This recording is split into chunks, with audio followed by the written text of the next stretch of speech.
നമസ്കാരം.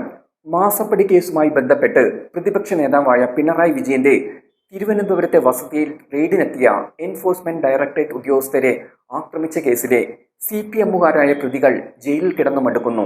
2 ആഴ്ചയ്ക്ക് ശേഷം ജാമ്യം പ്രതീക്ഷിച്ച പ്രതികൾക്ക് ഇപ്പോൾ 2 മാസം കഴിഞ്ഞിട്ടും ജാമ്യം ലഭിച്ചിട്ടില്ല. കേസിൽ കുറ്റപത്രം സമർപ്പിക്കുകയാണെങ്കിൽ 90 ദിവസം കഴിഞ്ഞാലും സ്വാഭാവിക ജാമ്യവും ലഭിച്ചേക്കില്ല.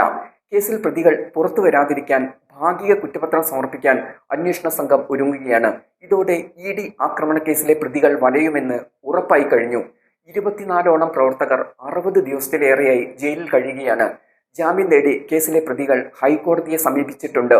എന്നാൽ അസിസ്റ്റന്റ് സോളിസിറ്റർ ജനറലിനെ നിയോഗിച്ച് ജാമ്യ ഹർജി ED എതിർക്കും എന്നത് ഉറപ്പാണ്.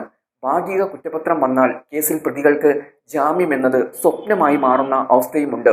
2 തവണയാണ് സെഷൻസ് കോടതി ജാമ്യ ഹർജി തള്ളിയത്. ഇതിൽ ഒരു പ്രതിക്ക് ഗീനാകുമാരി പബ്ലിക് പ്രോസിക്യൂട്ടർ ആയിരിക്കെ ജാമ്യം ലഭിച്ചിരുന്നു. ഇത് വിവാദമായതിനെ തുടർന്ന് ഗീനാകുമാരിയെ പബ്ലിക് പ്രോസിക്യൂട്ടർ സ്ഥാനത്തുനിന്നും സർക്കാർ നീക്കിയിരുന്നു. ഈ കേസിൽ ജാമ്യം റദ്ദാക്കണമെന്ന സർക്കാരിന്റെ ഹർജിയും ഹൈക്കോടതിയുടെ പരിഗണനയിലാണ്.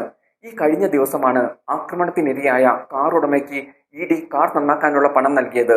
2.25 ലക്ഷത്തോളമാണ് കാർ ഉടമയ്ക്ക് ED നഷ്ടം നൽകിയത്.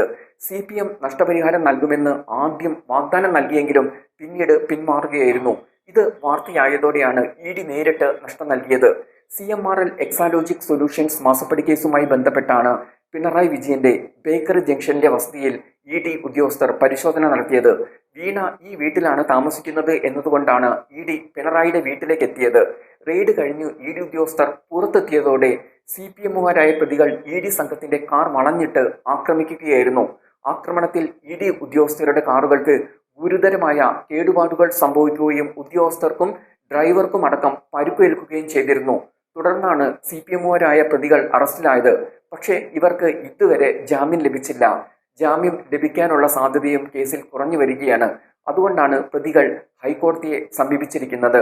മുൻ Kerala director general of prosecution TA Shaji, AG Gopalakrishna Kurup, മുതിർന്ന ക്രിമിനൽ അഭിഭാഷകരായ വിജയഭാനു, S രാജീവ് അടക്കം പ്രമുഖരുടെ ഒരു നിരയാണ് ഇവർക്ക് വേണ്ടി ഇപ്പോൾ കോടതിയിൽ ഹാജരാകുന്നത്.